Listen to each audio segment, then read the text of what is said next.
Welcome back to Week 10 answers of Basics of Mechanical Engineering 3 in NPTEL course. Question number 1. Which physical quantity is transmitted undiminished throughout an enclosed fluid according to Pascal's law? Option A density, option B velocity, option C pressure, option D temperature. The correct answer is option C pressure. Let us see the explanation. Pascal's law states that when pressure is applied to a confined fluid, it is transmitted equally and undiminished to every part of the fluid and the walls of its container. So the correct answer is option C pressure. Question number 2. For pipe flow, Reynolds number range corresponds to transitional flow is option A Reynolds number less than or equal to 2000, option B 2000 less than Reynolds number less than 4000, option C Reynolds number greater than 4000, option D Reynolds number less than or equal to 500. The correct answer is option B 2000 less than Reynolds number less than 4000. Let us see the explanation. For laminar flow, Reynolds number is less than or equal to 2000, characterized by smooth layered flow with little mixing. For transitional flow, this value is in between 2000 to 4000, a mixed regime where flow can be unsteady and exhibit characteristics of both laminar and turbulent flow. For turbulent flow, this value is greater than 4000, where fluid particles move randomly with significant intermingling and cathodic motion. So the correct answer is option B, Reynolds number in between 2000 to 4000. Question number 3.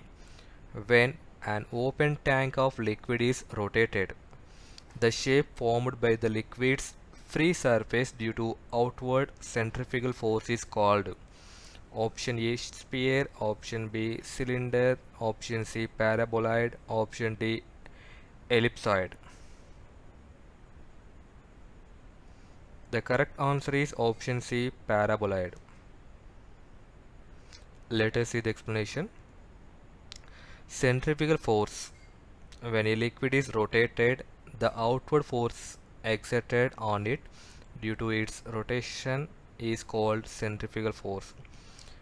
Parabolic shape means this force causes the liquid to rise along the sides of the container, creating a curved surface that resembles a paraboloid. So the correct answer is option C paraboloid. Question number 4.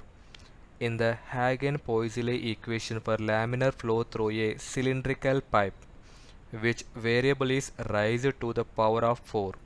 Option A pressure difference, option B pipe radius, option C fluid viscosity, option D pipe length. The correct answer is option B pipe radius. Let us see the explanation. The variable raised to the power of 4 in the Hagen-Poiseuille equation is the pipe radius r. So the correct answer is option B pipe radius. Question number 5. Dash fluid type typically has the lowest Prandtl number. Option A liquid metals, option B gases, option C water, option D oils. The correct answer is option A liquid metals. Let us see the explanation.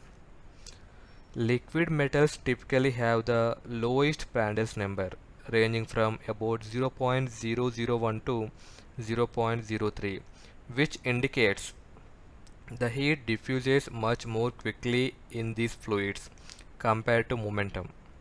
In contrast, oil have very high Prandtl number, example 52 over 1 lakh, and gases and water have intermediate values. So the correct answer is option A, liquid metals. Question number 6. Which statement correctly explains why water rises in a glass capillary tube while mercury falls in a similar capillary tube? Option A. Capillary action only depends on the density of the liquid, not adhesive or cohesive forces. Option B. Water cohesive force is greater than its adhesive force, so it rises in the tube. Mercury's adhesive force is greater, so it falls. Option C. Both water and mercury rise due to surface tension, but mercury rises less due to its higher density. Option D.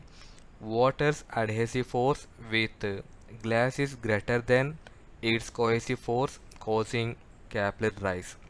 Mercury cohesive force is greater than its adhesive force with glass, causing capillary depression.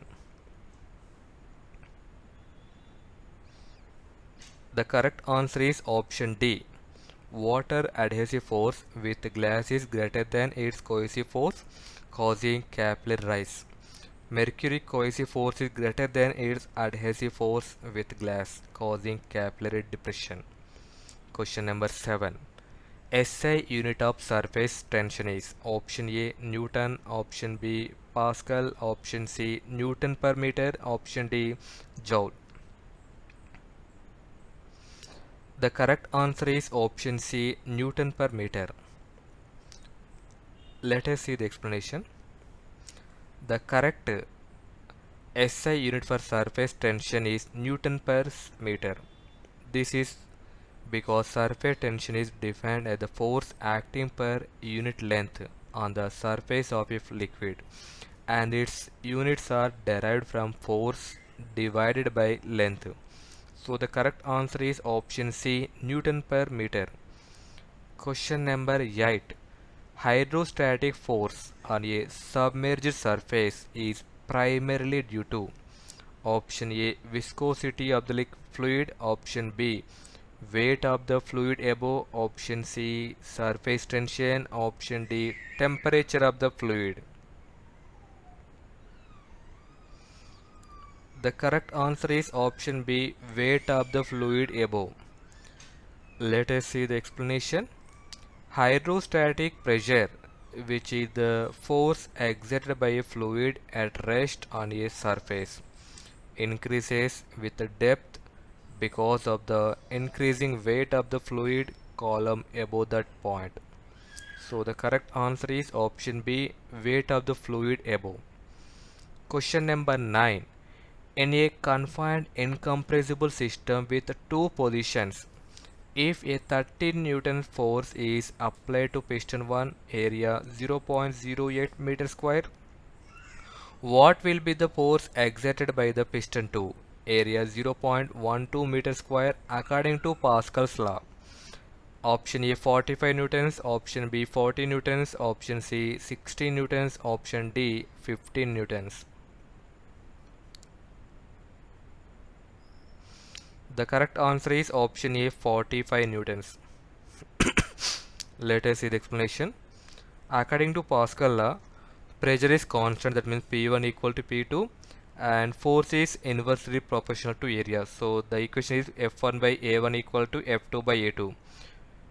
In the given data, he has given that F1 30 newtons, A1 0.08 meter square, A2 0.12 meter square. So we need to find out the F2. So from this equation, you can write F2 equal to uh, F1 into A2 by A1 whole square. So F2 equal to 30 newtons into 0.12 by 0.08. You need to simplify this equation. You can get F2 equal to 45 newtons. Question number 10. Covert flow describes the laminar flow of an incompressible viscous fluid between two parallel plates where fluid motion is induced purely by shear stress. Option A true, option B false. The correct answer is option A true. Let us see the explanation. Coved flow is defined as the steady laminar flow of a viscous incompressible fluid between two parallel plates where one plate is moving at a constant velocity and the other is stationary, with the motion induced solely by the shear stress from the moving plate. So the option A is true is correct. In the next video lecture, we will going to discuss week 11 answers of basics of mechanical engineering 3. Thank you for watching. Please do like and subscribe my channel for more updates.